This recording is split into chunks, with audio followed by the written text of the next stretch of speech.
ଦି ଫଳ ତିନି ଫଳ କିଛି ହୁଏନି କିଛି ଏଠି ନଡ଼ିଆ ନୁହଁ ଯେ ଭାଙ୍ଗି ଯାଉଛି ଫାଟ ହବ କିଛି ହେବାର ନାହିଁ ହେଲା। ତେଣୁ ଭଲ ଦଳ ବାଟରେ ଅଛି ଦଳର ଏମିତି ଆସିବ ମତାନ୍ତର ମନାନ୍ତର ଘର ଭିତରେ ଭାଇ ଅଲଗା ଘର କରିଦେଉଛି। ଏଠି କ'ଣ ଘର ହେଲାଣି? ଏଠି ରାଜନୀତି ଭିତରେ ମତାନ୍ତର ମନାନ୍ତର ଆସିବ ତାକୁ ସଠିକ ଢଙ୍ଗରେ ପୁଣି ସୁଦୃଢ଼ ହେବାର ଆବଶ୍ୟକତା ଅଛି।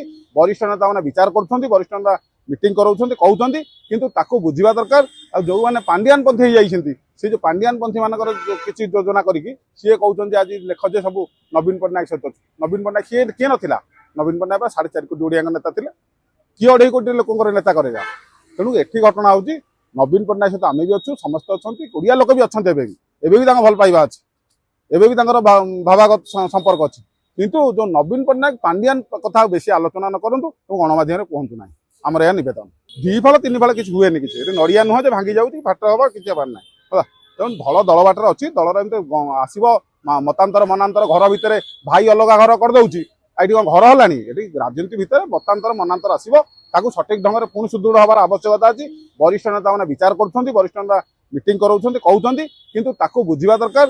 ଆଉ ଯେଉଁମାନେ ପାଣ୍ଡିଆନ ପନ୍ଥୀ ହେଇଯାଇଛନ୍ତି ସେ ଯେଉଁ ପାଣ୍ଡିଆନ ପନ୍ଥୀ ମାନଙ୍କର କିଛି ଯୋଜନା କରିକି ସିଏ କହୁଛନ୍ତି ଆଜି ଲେଖ ଯେ ସବୁ ନବୀନ ପଟ୍ଟନାୟକ ସହିତ ଅଛି। ନବୀନ ପଟ୍ଟନାୟକ କିଏ ନଥିଲା? ନବୀନ ପଟ୍ଟନାୟକ 4.5 କୋଟି ଓଡ଼ିଆଙ୍କ ନେତା ଥିଲେ। କିଏ 2.5 କୋଟି ଲୋକଙ୍କର ନେତା କରେଗା? ତେଣୁ ଏଠି ଘଟଣା ହେଉଛି ନବୀନ ପଟ୍ଟନାୟକ ସହିତ ଆମେ ବି ଅଛୁ, ସମସ୍ତେ ଅଛନ୍ତି, ଓଡ଼ିଆ ଲୋକ ବି ଅଛନ୍ତି।